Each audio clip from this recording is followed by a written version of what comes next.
Hello, all you beautiful souls. How are you doing? I hope you're doing really good. My name's Loretta, and you're at Mother's Tarot. I want to thank all my subscribers for all your support. You're just fantastic. Thank you. And welcome to all my new subscribers. Um, we're thrilled you're here. Really, yeah. Okay, well, this is just a brief little video called The Blind Spot. And this is an oracle deck, actually. 78 cards, just like a tarot deck. And here's the box. It's a pretty big box, actually. Yeah, very, very cool. This is very different, also. And how so, you say? Well, they call these stylists, I think it is. And all throughout it, you know, I happened to catch one gal. She did a real good job flipping through all these, but they have the different stylists, and then they just have a number at the bottom. This is 21, 22, 23. I mean, they're interesting, aren't they? So they're numbered up to 78, all different designs on them. And the back looks all the same. This is the back of them. But they're really cool. So anyway, I just got them today, and I thought, well, I'm going to give it a shout, or, give it a run, use them. And what I did is, I picked them up and put my hand, turn them over, knock 3 times to clear it, and began to shuffle. And one came flying out at me. So, okay, we got the message. There's the message. And the one that came out was this one here, number 9. And the message for number 9, because it doesn't even say on the card. See, it don't say. It's just got the stylus here. I think that's what they called it. I'll come across it again. But anyways, and what you do, it comes with a nice book. All right. And you take the book. See, I got big hands. So you can see it's a decent size. So I take it to number 9, and lo and behold, it's about coping. And there absolutely is something that I've been struggling with. I mean, it's really gotten me emotional this morning. Um, I'm reaching out and trying different things, and working through this, because I want to work through it in a positive way. So anyway, I'm gonna share with you. I will read what it says on the card. All right, and let's see. Can I get it down a little further? There you go. Here you can see it. All right. Okay. Coping. If you have drawn this, Sigil, that's what it is. Sigil. Sigil is what the name of this design is. All of them. They refer to all of them as seagulls. Okay. If you've drawn this seagull, number 9, you are currently coping. So I'm coping. You are coping in a situation where you need to do something other than to cope. And I absolutely agree. I sent out an email a little bit ago and a couple of texts also. Okay. To cope is to make a specific alteration mentally, emotionally, or physically so that you can manage or adapt to something that is causing you stress. A coping mechanism is a specific procedure, process, or technique which manages or allows you to adapt to stress. Maybe somebody else out there is coping, attempting to cope with something or someone, you don't know. So anyway, if you really like your coping too, then take what resonates and leave the rest behind, as they say. Okay, continuing on. Some examples of coping mechanisms are addictive behaviors like cutting, binge eating, smoking, gambling, denial, humor, attacking, regressing, overcompensation, humility, self blaming, avoidance, dissociation, positive focus, escaping into movies, books, or imagination, intellectualization, distancing, disconnection, falling asleep, passive aggression, projection, repression, and substitution. And that was a lot. That was a lot. I was surprised to see dissociation in there. Huh. Mm-hmm. I'm familiar with that word. That's why I was surprised to see it in there. Okay, continuing on, it says stress is serious business. A human being cannot thrive in an atmosphere of stress. When a human being goes into a state of distress, well being immediately declines. And so it is only natural that we should want to make a change to the situation as quickly as possible. But often the situation that is causing us distress cannot be eradicated. It is out of our control to eradicate the stressor. So we are forced to manage with it and adapt to it. I totally agree. That's what I'm feeling like. Okay. This is especially true in childhood when we did not call the shots about our own life. The people around us did.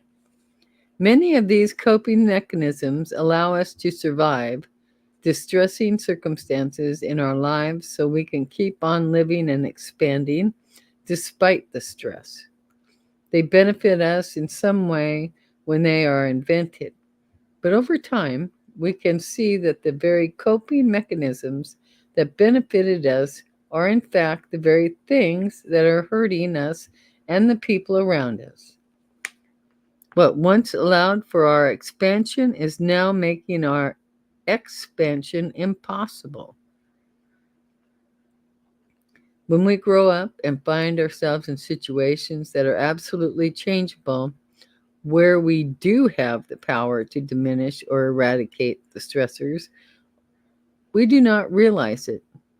In accordance with the illusion of powerlessness we perceive in ourselves, we simply indulge immediately in our coping mechanism instead of actually making positive changes to our life.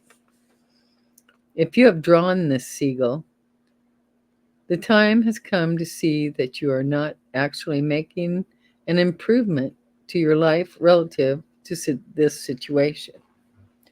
You need to make a change that actually changes the situation instead of continuing to cope with it. Because in this situation, as difficult as it may seem or be, you actually do have the power to make a change to the entire situation, provided that you will first choose with your free will to stop coping with it.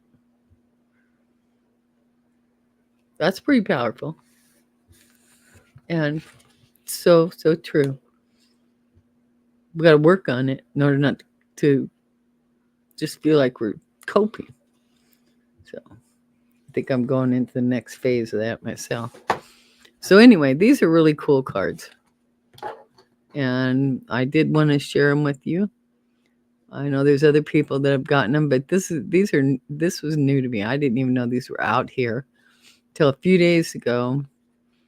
I'm taking another class, and a lady by the name of Selma introduced them. I'm so glad she did. Really sweet gal. But these are wonderful, wonderful designs and all. Look at that. And there's 78 of them, and they're totally different. The same number of tarot cards, right? Just for fun. Just for fun. Or giggles. I'm gonna pull another card just to see. I mean, that coping one was right on.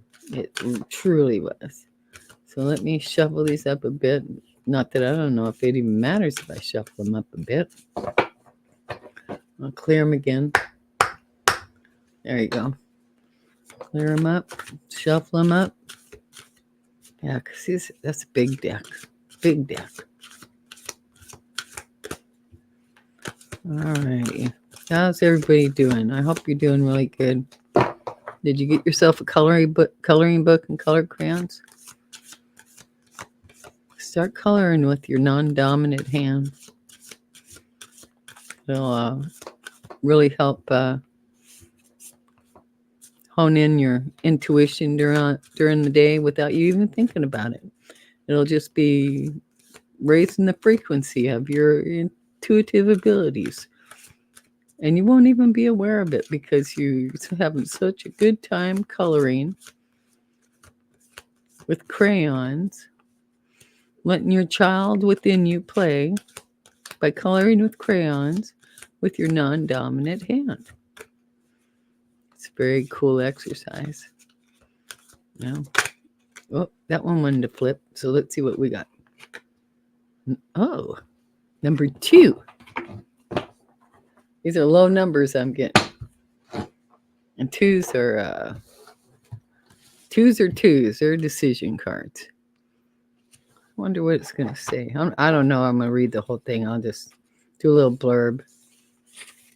Ooh, self-concept. Are you kidding me? Okay.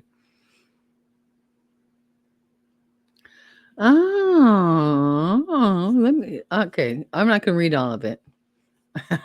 I promise. I'm not going to read all of it. Self-concept. If you have drawn the seagull, your blind spot is your desire to see yourself and for other people to see you as a good person. Wow. Yeah. The ego is the singular identity that you call by your name. It is an amalgamation of all the things you identify with.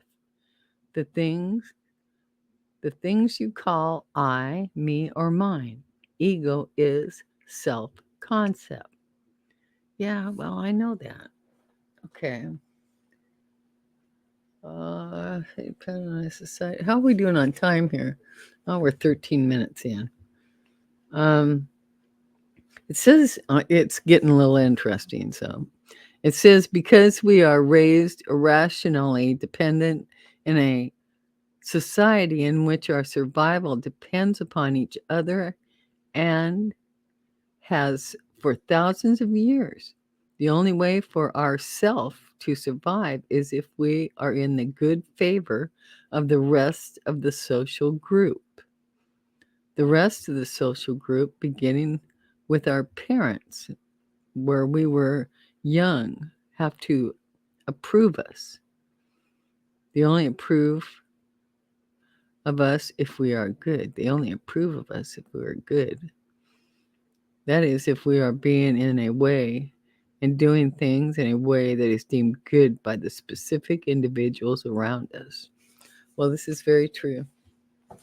Okay, I'll finish reading that later. Oh my. Okay. Well, anyway, this is the blind spot. And I won't bore you with, well, I don't know if you're bored with it, intrigued with it. I was intrigued with it. I really was. I thought, my, oh my. So anyway, I hope you made it this far with me. This one little rambling ones maybe, huh? And hope you're taking real good care of yourselves. I'm sending you all agape love. All right? And remember to love yourself, love the others, and be the light. Be the light. And you do that by being your own best friend so you can love the others. All right? Good. Okay, sweeties. all you beautiful souls out there.